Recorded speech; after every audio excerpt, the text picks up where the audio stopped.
makamatay!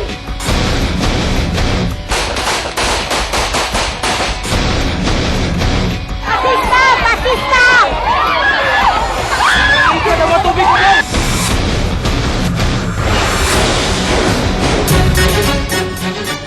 Mga kapamilya, niya na mga nagbagang balita sa News Patrol karong adlaw Huwebes. Pipila ka oras sumanggi bombahan ang poblasyon sa Midsayap North, Cotabato kagahapon sa hapon.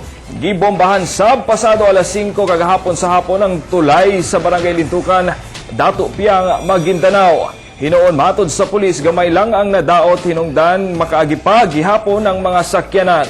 Ang bomba miboto do lang sa detachment sa military sa maong lugar. Wala hinoy na samdan sa maong insidente. Ang pagpamomba mo ikatulong nga bomb attack sa Central Mindanao sukad niadtong Lunes.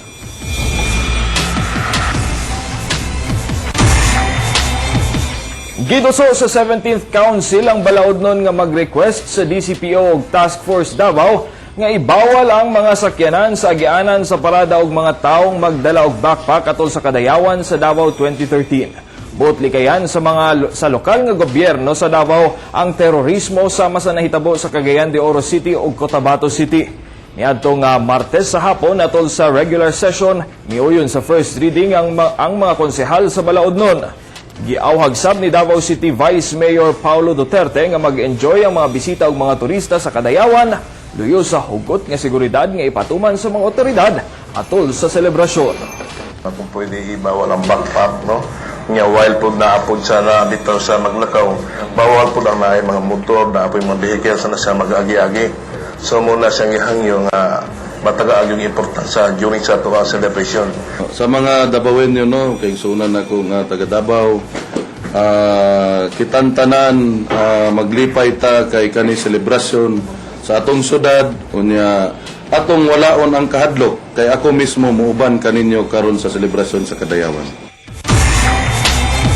Bago na ang ruta nga agian sa parada karong tuigas sa Kadayawan sa Davao Festival. Ani ang report ni Bona Pamplona. Gilahi sa Executive Committee sa Kadayawan sa Davao 2013 ang rota nga agian sa indak-indak sa Kadalanan o pamulak sa Kadayawan. Karong tuiga, manukad gihapon sa Rojas Avenue, isip Assembly Area ang parada, laho sa Sibangoy Street, dayon sa Crooked Road, diretso na sa San Pedro Street kung asa himo ng showdown sa indak-indak sa Kadalanan. Sa Rojas Avenue gihapon manukad ang parada sa pamulak sa Kadalanan, apan mo diretso na kini sa Bonifacio Street, lusod sa Pelayo Street ug sa San Pedro Street. Sarado ang mga kalsada nga agian sa parada gikan alas 4 sa kadlawon hangtod mahuman ang programa inig kahapon. Kapin 300 ka mga traffic personnel ang i-deploy sa TMC sa Agosto 17 ug 18 atol sa parada. Naka-in-place na siya na preparation nato tanan. Ang ruta manggod karon is gitawag nila nga circular. Sa TMC naman sa side namo, do nami extended nga mga kanto para ang sakyanan dili na siya makasulod ngidto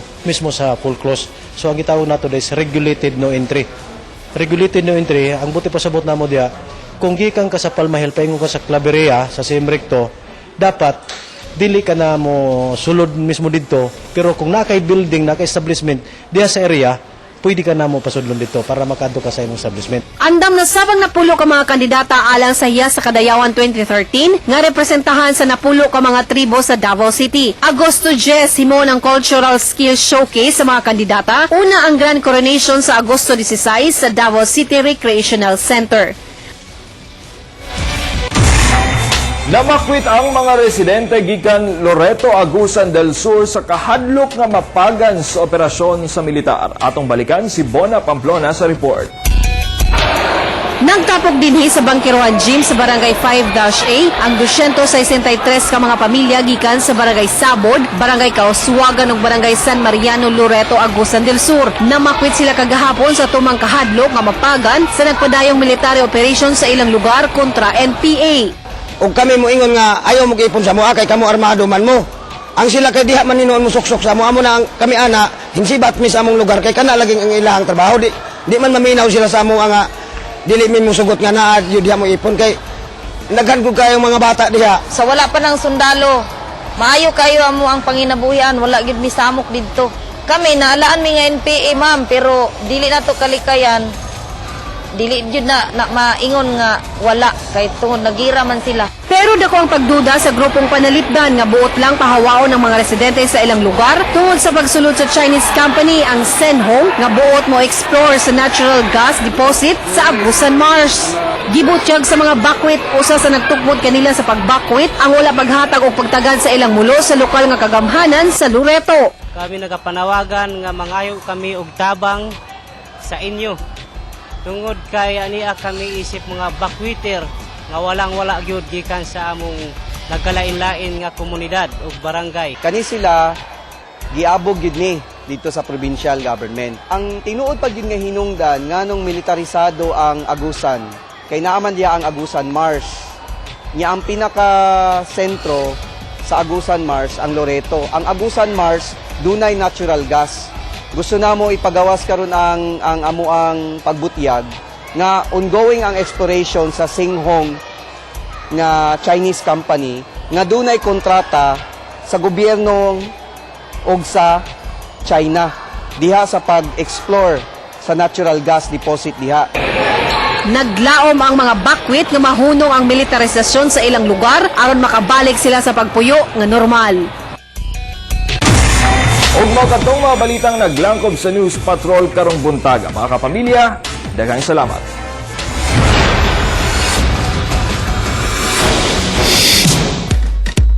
Mga kapamilya, since Kadayawan Month karon syempre tilawan nato ang mga authentic nga mga pagkaon ug mga luto sa atong mga kapamilyang lumadsay nato sa atong morning kusina.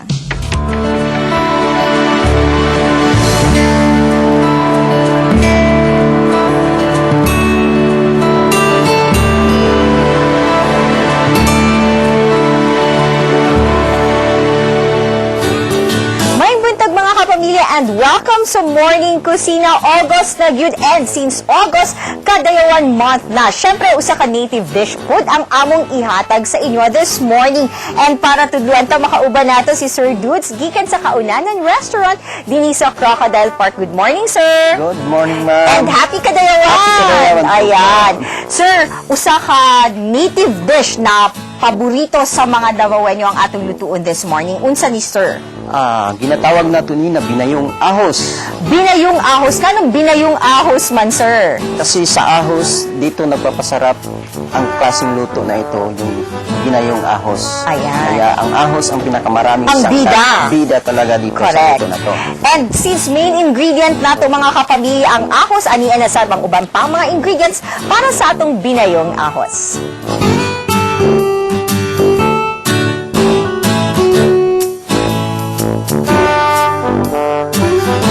Susugdan na nato ang pagluto sa atong binayong ahos. Mga kapamilya, unique ang atong pagluto, sir, kay mugamit taog. Kawayan. Kawayan sa ato ang pagluto, syempre. And unsa ba ang first step natin himuon, sir? First step natin gawin is mix natin lahat ng ingredients. Main natin is yung manok. So, ibutan lang nato siya sulod sa kawayan. Oo, ilagay natin sa kawayan, pero mimix muna natin dito sa Dito, ayan. bowl natin na may dahon. So, i-mix lang nato ang ahos and ang atuang Chicken. chicken. And next, sir, is ang Luya. luya. Yan, tapos na. Konting asin lang. Pagkatapos yan, pwede na natin ilagay sa kawayan.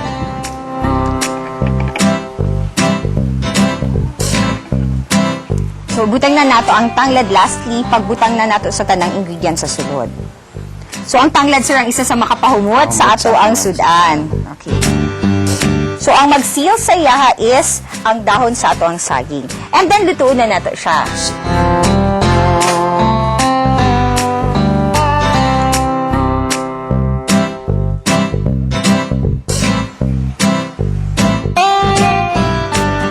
So, ato nang buakon ang kawayan. Okay. And then, sir.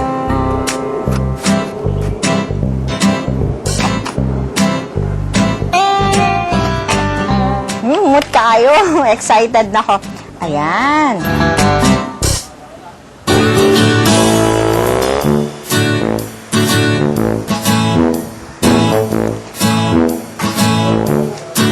And mga kapamilya, alam mo na niya akong favorite part ang taste test. Siyempre, Sir Dude, samtang ako ginatilawan, pila ba ang kostanan sa atong ingredients? O pila na sad ka tao makakaon ani? Sa tanan-tanan na sa ingredients at sa manok, maabot lang siya og 85 pesos. Makakaon na tao, pwede 3 or 4 ka tao, pwede na sa isa kalutuan lang. So, lamigid kayo mga kapamilya, no, kay nag-blend ang lasa sa aho, sa tanglad, and syempre po sa luya. So, unsa ba ang sikreto gyud para ingani gyud kalami ang ato ang luto? Siyempre, kailangan estimate ang atong lamas.